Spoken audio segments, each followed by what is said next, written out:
नमस्कार दोस्तों, आपको पता है कि 30 जून को प्री बीएसटीसी का एग्जाम होना है। 50% आरक्षण ग्रेड थर्ड वैकेंसी में महिलाओं को दिया गया है। अब बीएसटीसी के अभ्यर्थी बड़े असमंजस में है कि क्या 2024 में बीएसटीसी करनी चाहिए, नहीं करनी चाहिए, सही है, गलत है। इसको लेकर थोड़ा सा अपना व्यू रखने का आपके सामने प्रयास करूंगा। ये जरूरी नहीं है कि हर विद्यार्थी मेरी बात से सहमत हो। मैं निष्पक्ष भाव से अपना व्यू रखने का प्रयास करूंगा। ज़्यादा समय आपका लूंगा नहीं। ये जो समय है ये बहुत इंपॉर्टेंट है। अब मैं यहाँ पर चर्चा करने जा रहा हूँ। देखिए, जिन्होंने बीएसटीसी कर रखी है, दोनों की बात कर रहा हूँ यहाँ पर मैं। जिन्होंने बीएसटीसी कर रखी है और जिन्होंने बीएड कर रखी है, बीएसटीसी के अभ्यर्थी भी रीट का एग्जाम देंगे। अभी का जो पैटर्न है उसके हिसाब से मैं बता रहा हूँ। हो सकता है आने वाले समय में एक परीक्षा हो, किस प्रकार से की जाए वो सरकार पर डिपेंड करता है। अभी के वर्तमान पैटर्न के हिसाब से ये पैटर्न रहता है। उसके बाद में बीएड किए हुए जो अभ्यर्थी होते हैं वो लेवल 2 का एग्जाम देते हैं और जो बीएसटीसी के अभ्यर्थी होते हैं वो लेवल 1 का एग्जाम देते हैं। यहाँ पर जिन्होंने बीएसटीसी कर रखी है वो सिर्फ और सिर्फ लेवल 1 का एग्जाम दे सकते हैं, लेकिन जिन्होंने बीएड कर रखी है वो विद्यार्थी सेकंड ग्रेड का भी एग्जाम दे सकते हैं। सेकंड ग्रेड का एग्जाम दे सकते हैं, प्लस अगर वो साथ में एमए कर लेते हैं तो यहाँ पर वो फर्स्ट ग्रेड का एग्जाम भी दे सकते हैं। तो सबसे ज्यादा विरोध बीएसटीसी का ये हो रहा है कि बीएसटीसी वाले अभ्यर्थी अब यहाँ पर करे क्या, क्योंकि वो सिर्फ लेवल 1 का एग्जाम दे सकते हैं और लेवल 1 का एग्जाम दे सकते हैं। तो मेरी बात को ध्यान से सुनिएगा। 50% सीटें तो सिर्फ महिलाओं के लिए आरक्षित हो गई, ठीक है। 50% सीटें सिर्फ महिलाओं के लिए, 12% सीटें हो गई टीएसपी एरिया के लिए। बड़े ध्यान से मेरी बात को समझिएगा। और 12.5% लगभग 12.5% सीटें हैं वो अपने हो गई एक्स आर्मी के लिए। वो सीटें एक्स आर्मी के लिए हो गई।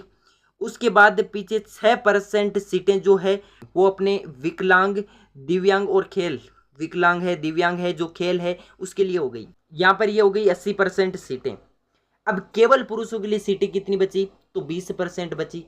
अब देखिए इसके पीछे इन्होंने कारण क्या बताए। 50% आरक्षण, तो इसके कारण उन्होंने बताए। एक तो कहा कि महिला सशक्तिकरण हम कर रहे हैं। बड़े ध्यान से मेरी बात को समझिएगा। महिला सशक्तिकरण का इन्होंने कहा कि हम महिला सशक्तिकरण कर रहे हैं, इसलिए 50% आरक्षण दे रहे हैं। तो आप 50% आरक्षण विधानसभा में भी दीजिए। ये भी तर्क उठाया जा रहा है, ये भी बिल्कुल सही है, क्योंकि विधानसभा में भी 50% महिलाएं होनी चाहिए। दूसरा तर्क इन्होंने दिया कि महिलाएं जो होती है वो छोटे बच्चों को आराम से संभाल पाती है। अब देखिए, ठीक बात है, ये महिलाएं छोटे बच्चों को आराम से संभाल पाती है, लेकिन एक पुरुष विद्यार्थी जो 185 नंबर लाता है, ये एक उदाहरण दे रहा हूं मैं, 185 नंबर लाता है और एक महिला जो 175 नंबर लाती है, ये आरक्षण हुआ है, इसका 100% 10 से 15 नंबर कट ऑफ का डिफरेंस आएगा ही आएगा। उसका यहाँ पर सिलेक्शन होता नहीं है और 175 नंबर जिस महिला ने लाए उसका सिलेक्शन हो जाता है। यहाँ पर कहाँ का न्याय हुआ, मुझे बताइए। मेल जितने भी है वो तो विरोध करेंगे ही करेंगे और कर रहे हैं। कुछ फीमेल्स भी यहाँ पर विरोध कर रही है, क्योंकि आपको पता है कि अगर पुरुष पढ़ा हुआ नहीं है तो उसकी ना तो शादी होती है। दूसरी बात, अगर महिला पढ़ी लिखी है तो वो अनपढ़ पुरुष से कभी भी शादी नहीं करेगी। ये भी समाज में एक धारणा है।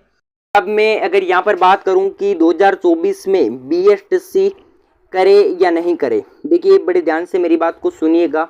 करे या नहीं करे, तो जिन विद्यार्थियों ने ग्रेजुएशन कर रखी है वो विद्यार्थी, मुझे लगता है उनको बीएड की तरफ जाना चाहिए। ये देखिए मेरा अपना व्यू है। हो सकता है किसी को बीएसटीसी करना सही लगे तो वो कर सकता है, मैं उसको मना नहीं करता।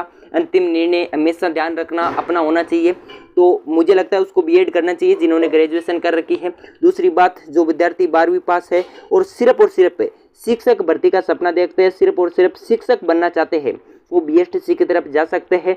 लेकिन ये बात जरूर है कि पहले जितना फायदा होता था उतना फायदा पुरुष वर्ग को नहीं होगा। महिलाएं निश्चित रूप से बीएसटीसी कर सकती है क्योंकि उन्हें बहुत बड़ा फायदा होने वाला है। तो 20% ही मुख्य रूप से पुरुषों के लिए सीटें होगी। अब जिन्होंने बीएसटीसी कर रखी है वो क्या करें। यहाँ पर आपको लेवल 1 की तो तैयारी करनी है, साथ में आप सेकेंड ऑप्शन भी लेके चले। देखिए सेकंड ऑप्शन कुछ भी हो सकता है, जैसे पटवार की वैकेंसी आने वाली है तो सीटी की अच्छे से पहले आपको तैयारी करनी होगी। तो पटवार हो सकती है या फिर पशु परिसर का एग्जाम भी हो सकता है, ठीक है। तो मैंने सारी बातें आपको बता दी है और एक बार फिर बता देता हूँ। अंतिम निर्णय आप किसी भी टीचर की सुन रहे हैं, किसी भी बड़े व्यक्ति की सुन रहे हैं, तो अंतिम डिसीजन हमेशा अपने आप सोच कर लिया जाना चाहिए। हो सकता है ये मामला हाई कोर्ट में जाए, और लेकिन मुझे चांस लगता नहीं है कि अब 50% से घटाकर वापस से 30% किया जाए। लेकिन फिर भी हो सकता है, क्योंकि देखिए दोस्तों, लोकतंत्र का क्या अर्थ है? लोकतंत्र वो है जहां पर जनता की मांग को सुना जाए। अगर हम किसी भी नेता को चुने तो वो नेता अपना निर्णय दे, और ज्यादातर जनता अगर उसके विपक्ष में खड़ी है तो उस पर वापस से विचार किया जाए, यही लोकतंत्र होता है। दोस्तों, जिस देश में जनता की मांग को दबा दिया जाता है, मुझे लगता है वो देश सफल लोकतांत्रिक देश नहीं है।